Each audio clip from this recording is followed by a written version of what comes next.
puedes tener paz en la tormenta, fe y esperanza cuando no puedas seguir.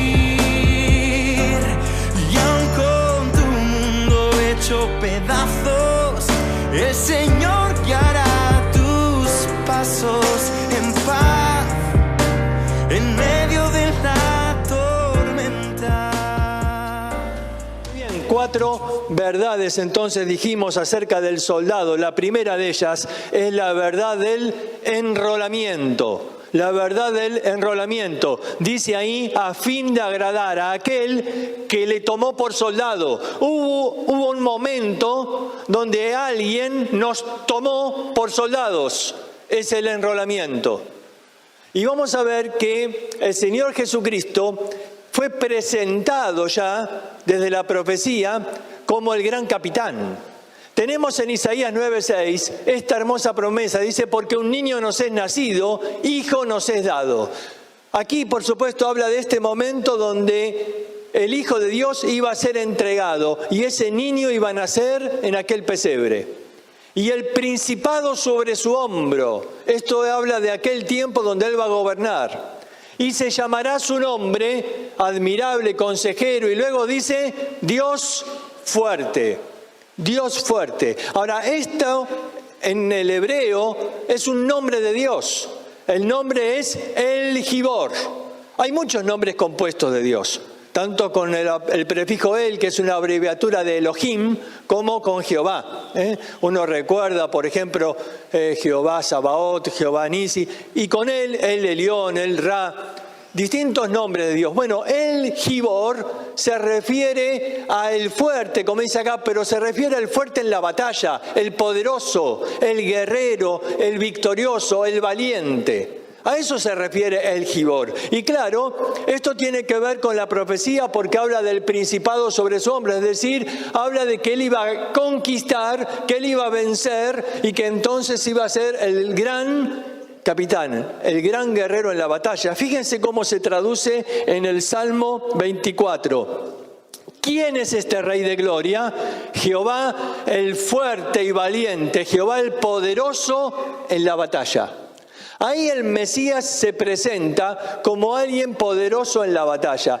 Esto es importante porque los judíos esperaban a un Mesías que, en primer lugar, debía vencer a los enemigos. En segundo lugar, el Mesías debía liberarlos de la esclavitud. Y en tercer lugar, darles el reino. Estas son las 3 funciones que el Mesías debía cumplir. Debía vencer a los enemigos, debía liberarlos de la esclavitud y darles un reino. Pero claro, los judíos quizás pensaban que el enemigo que tenía que derrotar eran los romanos. Y que la esclavitud era la esclavitud de los romanos, o antes de los de Babilonia.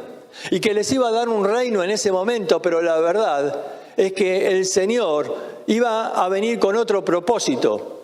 Jesús iba a vencer al enemigo, y el enemigo que todos tenemos es el diablo. Y dice en Hebreos 2:14 que si bien los hijos participaron de carne y sangre, Él también tuvo que participar de lo mismo para destruir por medio de la muerte al que tenía el imperio de la muerte. Esto es al diablo. Y librar a todos los que por el temor a la muerte estaban sujetos a servidumbre.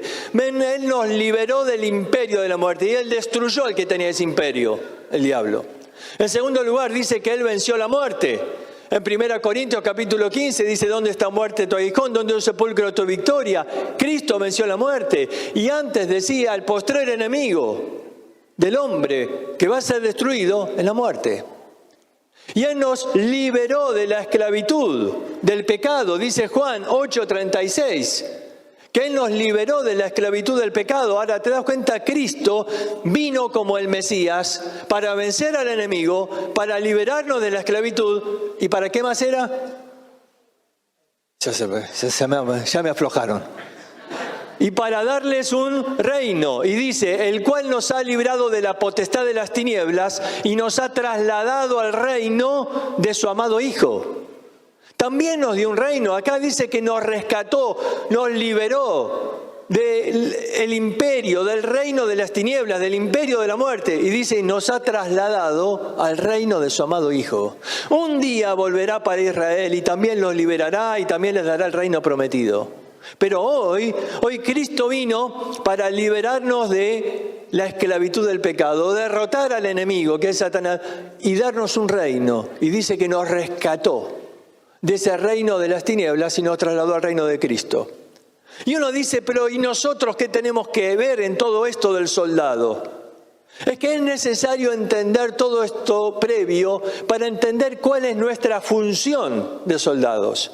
Porque esa palabra, el Gibor, el gran guerrero en la batalla, el conquistador, el vencedor, también va a utilizar a soldados. Y fíjense lo que dice. Yo he dado orden a mis consagrados. He reclutado a mis valientes, a los que se alegran de mi triunfo. Isaías 13:3. Ahora, fíjate bien, porque acá la palabra cuando traduce mis valientes, en hebreo es Gibor. La misma palabra que vimos antes, Gibor. Y dice, yo he dado orden a mis consagrados. He reclutado a mis valientes, a los que se alegran de mi triunfo. ¿De qué triunfo? El que vimos recién. Cristo triunfó sobre el diablo. Cristo venció a la misma muerte. Él derrotó a Satanás y Él nos liberó de la esclavitud del pecado. Y dice entonces, los que se alegran de mi triunfo. Ahora yo los llamo, yo los convoco. Él dice, yo llamé a mis consagrados, recluté a mis valientes. Ahí está la verdad del enrolamiento. ¿Sabes? Todo hijo de Dios es llamado por Dios para ahora ser parte del ejército de Dios. No todo hijo de Dios necesariamente va a ser un soldado de Dios. Pero sí todos tenemos el llamado por Dios. El llamado, Él nos quiere usar en su proclamación del reino. Y uno dice, ¿qué función tenemos como soldados? Bueno, es que Él nos manda a ese imperio de la muerte. Él nos manda a ese reino de las tinieblas. ¿Para qué? Para dar un mensaje. Él nos manda ahí para rescatar personas. ¿Saben? Él ya venció al enemigo. Pero Él nos manda, ¿cómo? Como testigos. Dice, me seréis testigos. Él nos manda ahí a ese reino de las tinieblas para comunicar este mensaje de la victoria de Cristo y anunciarles que pueden ser libres, que pueden ser libres de la esclavitud. Él nos manda como testigos. Ahora, ¿qué es un testigo? Un testigo es alguien que va a demostrar en su vida que realmente funciona. Que funciona. ¿Ves? Él quiere enviarnos a nosotros, no envía a los ángeles. Los ángeles pueden dar un mensaje, pero ¿saben qué? No podría el hombre distinguir. Dice Gálatas capítulo 1, si aún un ángel del cielo viene y predica otro evangelio, ¿cómo el hombre sabe si ese ángel viene de Dios o si es un ángel de luz disfrazado, como dice en Corintios, ¿no? Hasta los mismos demonios se pueden disfrazar como ángeles de luz. Él quiere testigos. A ver, si yo tengo acá un medicamento y ustedes están todos enfermos y yo tomé ese medicamento y funciona, me curó. Y la persona que me lo dio me dijo, mira, ahora sé algo, ahora andá y deciles que funciona, que lo tomaste y que funciona, que realmente puede curar. Yo sería el testigo de que ese medicamento realmente funciona. Y el Señor nos envía a nosotros, al reino de las tinieblas. Él dice, pero Él me rescató de ahí. Sí, te sacó de ahí y ahora te envía para que seas un testigo. Para que les digas a esas personas, realmente el evangelio funciona. Cristo realmente transformó mi vida. Él me liberó de la esclavitud del pecado. Él me transformó. Y yo puedo ser un testigo de eso. Y podemos decir como el ciego en Juan 9, no, antes yo era ciego, pero ahora veo. Soy un testigo de Cristo, soy un testigo que anuncia que realmente Él venció. Y dice ahí, los que se alegran con mi triunfo, yo los convoqué, yo los recluté, dice, yo quiero que seas ahora mis valientes, mis guerreros, los que van a ir a ese reino de las tinieblas y rescatar personas ahí. Ahora, en aquel tiempo, los romanos, que tenían un gran ejército, a veces tenían que reclutar para alguna batalla en especial. Y dice ahí en Santiago capítulo 4, someteos pues a Dios, resistid al diablo. Estas dos palabras, someteos a Dios y resistid al diablo, eran dos palabras que se utilizaban en el ambiente militar. Someteos es hipotazo y resistid es antitazo. A la vez parecidas, son del ambiente militar. El hipotazo era el juramento con que la persona se venía y se sometía voluntariamente a las órdenes de ese general. Era un juramento sagrado, por eso los romanos en latín lo llamaban el sacramentum. Era un juramento donde el soldado iba a disponerse a obedecer las órdenes y poner su vida si así lo determinaba el general. Y entonces podía poner resistencia. ¿A quién? Al enemigo, al diablo. Someteos a Dios, resistid al diablo. Ese es el llamado. Y como hijos de Dios tenemos esta oportunidad de ser llamados por Dios para ser parte del ejército de Dios. Esta es la verdad del enrolamiento. Pero vamos a ver la segunda verdad. Es la verdad del entrenamiento. Una vez que sos reclutado como soldado, una vez que sos llamado a servir, gracias, ahora sos entrenado. Fíjense cómo dice, Pablo dice, ninguno que milita. Esta palabra militar habla de el tiempo en el que el soldado está sin ir a la batalla. Una cosa es cuando el soldado está en la batalla, pero militar es todo ese tiempo de entrenamiento, de instrucción, donde el soldado se tiene que preparar para la batalla. Y Pablo habla del entrenamiento y dice entonces lo siguiente, mirá, el soldado va a ser entrenado y el primer objetivo, cuando un soldado se entrena, es enseñarle este principio, obediencia instintiva.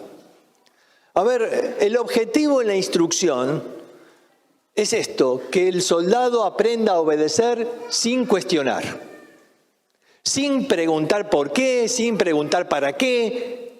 No, el soldado tiene que obedecer en una manera como un acto reflejo, instintivamente. ¿Por qué? Porque ahí en la batalla, si tardás un momento en obedecer, puede ser la muerte la consecuencia. Tienes que aprender a obedecer en forma instintiva. Por eso ahí, cuando te hacen la instrucción, a veces el general te sale con cualquier cosa. Ahí el sargento te está mandando y te dice por ahí en un momento, yo me acuerdo a uno que le dijeron, ahí andá, subite a ese árbol, empezá a tirar hojas del árbol y decirle a la gente, soy el otoño, soy el otoño. Y el pibe lo miró, ¿qué está loco? ¿Por qué? Al calabozo. No hay que preguntar. Así que después fue y le dijo a otro y subió ahí al árbol. Claro, ya aprendió la lección, ¿no? No hay que preguntar por qué. Y vos decís, pero estoy haciendo el ridículo acá. El asunto es enseñarte esto de la obediencia instintiva. Un muchacho una vez, después de la instrucción, le tocó como trabajo manejar un camión. Y estaba ahí manejando el camión, y por radio en un momento le dijeron, frene. Apretó el freno a fondo. Y él mismo se sorprendió. Dice, ¡qué bárbaro! No me di cuenta cómo el entrenamiento realmente funcionó. Porque yo antes jamás obedecía instintivamente. Siempre preguntaba, ¿por qué querés que frene?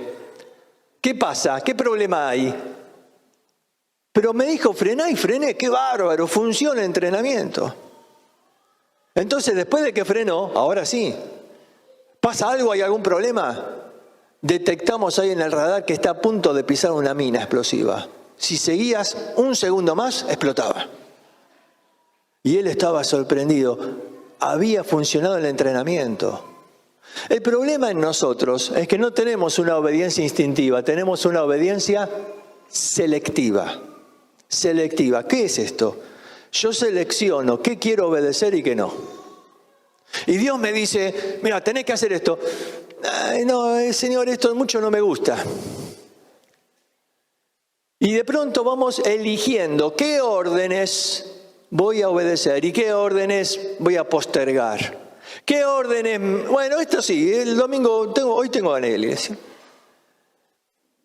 Perdonarlo a este, está bien, perdonarlo a aquel, no. Y de pronto voy seleccionando. No, es que todavía nos falta, ¿no? Abraham era así. A Abraham le costaba esto de la obediencia y Dios lo fue entrenando, ¿no? Hasta que en un momento le dice, dame a tu hijo. Y uno ve que Abraham llegó a aprender. No preguntó, pero Señor, mi hijo, ¿pero por qué? Pero Señor, la promesa, vos me prometiste que él iba a tener descendencia. No. Me pidió el hijo, acá está. Abraham aprendió a obedecer. Ahora está listo. ¿Ves? Yo creo que en la vida del Señor nos va enseñando para que aprendamos a ser soldados obedientes. Por eso necesitamos el entrenamiento. Así que tenemos la primera verdad, a ver si se acuerdan cuál era. La verdad del enrolamiento. La segunda verdad es la verdad del entrenamiento. Vamos a la tercera. La tercera verdad es la verdad de los enredos. La verdad de los enredos. Dice, ninguno que milita se enreda en los negocios de la vida. La verdad del enredo. Nosotros solemos decir enriedo, ¿no? Pero está mal, es enredo. Y acá dice, el que milita no se enreda en los negocios de la vida. Ahora no dice que no está en los negocios de la vida. La palabra, en realidad, negocios podría traducirse asuntos, los asuntos de la vida. El problema es que todos necesitamos estar en los negocios de la vida, porque todos necesitamos ganar un sustento. El problema no es tener negocios, el problema es el que se enreda en los negocios de la vida. Y el que es soldado entiende que no debe enredarse. Ahora, el Señor nos llama a cumplir nuestra labor de soldados en el lugar donde estemos. Ahí en el lugar donde estemos, estás en tu trabajo, no te olvides que ahí tenés que ser soldado de Cristo. Ahí tenés que ser, ¿qué? Testigo. Ahí donde estás tenés que ser testigo. Ahí tenés que dar testimonio a otros del triunfo de Cristo. Ellos tienen que ver en tu vida y que realmente la vida cristiana funciona. Que no es necesario recurrir al pecado, que se puede ser libre del pecado. El problema es cuando uno se enreda en los negocios. Y fíjate qué interesante, porque hay un texto en el Antiguo Testamento, en Isaías, que nos va a describir este asunto. El peligro de estar ahí enredado. La palabra enredado viene del concepto de ser atrapado en una red. Por eso, enredado. Y dice así, Isaías, las armas del maligno son tramposas, trama intrigas inicuas para enredar a los simples. Fíjate bien, las armas del maligno, ¿quién es el maligno? El mundo entero está bajo el maligno. Las armas del maligno son tramposas. Acá me dice que Satanás pone trampas, pone una red como para atrapar a un ave, una red. Y dice, trama intrigas inicuas. ¿Para qué? Para enredar a los simples, para enredarnos. ¿Sabes que muchas veces caemos en las trampas de Satanás?